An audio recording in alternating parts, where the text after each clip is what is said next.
Alright, here we're comparing Rory Mcllroy and Jeff Sluman. Very different in age, but they do a lot of similar things here.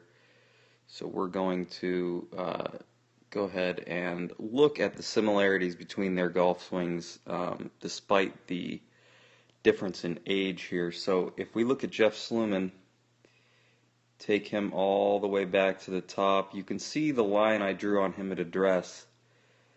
From his foot to his right shoulder, that is going to be his post. He is going to use that as a point to pivot against. You will see he will not get behind that post. It's almost like he's going to use it like it's a pitcher's mound and push off of it. So if you can watch as he takes the club back, you can see he just loaded into that right post.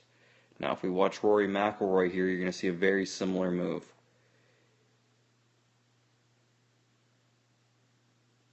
Boom.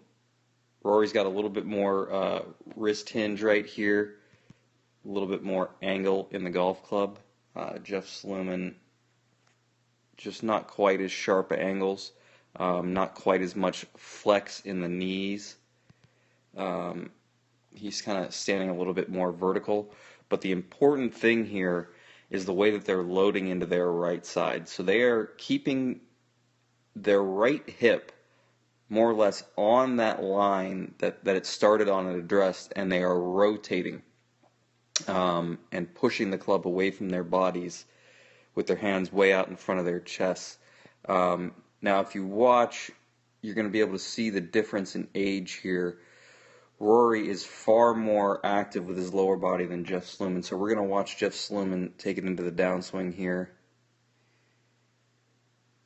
And he just kind of engages his lower body slightly as he pulls the club down. Now we're going to watch Rory.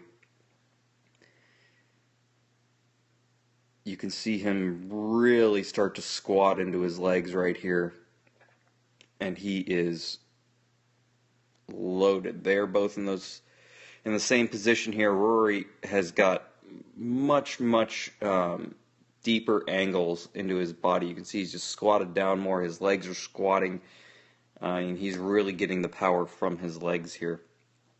So if we keep going with Rory, you can see his legs explode up through impact. He almost has to jump up out of this position. This is a little bit younger, a little less clean version of Rory's swing. He's obviously cleaned this up over the years. And Jeff Sluman, it's going to be a pretty simple move into the ball. He just takes it right back to where his line started at address. Boom. Boom. And then Rory, if we can get him back to impact here, he's actually a little ahead of where he started impact. So he is compressing the golf ball much more than Jeff Sluman, because he has got the shaft leaning well ahead of where it started at impact. There's him at impact. You can see where he started. So, I mean, that's a good 2-3 inches of shaft lean, and he is de-lofting the golf club and just mushing it into the ground. And both of these guys make very efficient moves for their body styles. They're both only about 5'9", and pound for pound, they both crank it. So when you're loading into your backswing, make sure that you are not sliding off of the ball. Make sure you are actually loading. And the way you load is to keep your right shoulder, your right hip, your right foot, everything against that post that's on the right side of your body. If you can picture a wall on your right side, you don't want to run into the wall. What you want to do is you want to rotate so you can take the club back without hitting the wall, and you want to extend your hands as far into the wall as possible, away from your chest. Hope that helps you guys.